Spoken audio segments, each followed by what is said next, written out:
So I know you guys know when the video is taken from the red table, this shit is serious, right?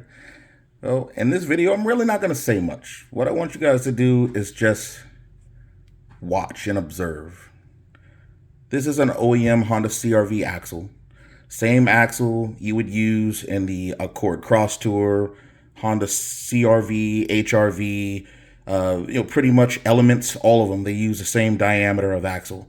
Now, this thing is just a hair under 21 millimeter in diameter, and it is a 23 spline on both ends for the joints that go into them, allowing the use of the RT all-wheel drive differential. Now, this is an OEM length.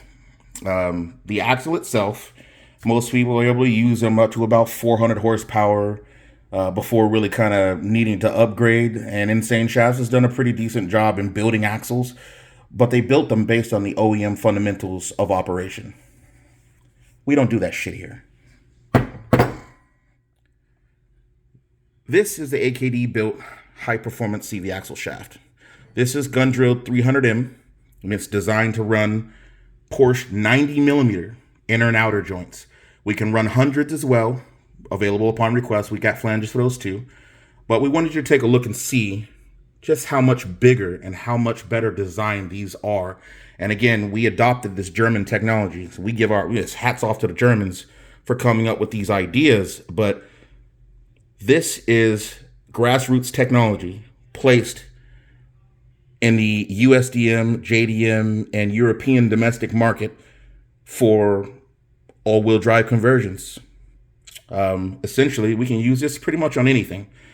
Fronts, rears, really doesn't matter. Our benefactor, X Performance, D's Automotive, and a couple other shops asked us for a high-performance axle with respect to power performance and compact design. But this idea originally started with Mr. Bisimoto. Build me an axle that will handle the power, give it to me for a cost that will beat the competition, but with the ability to handle performance exceeding anything that's currently on the market. Mission complete.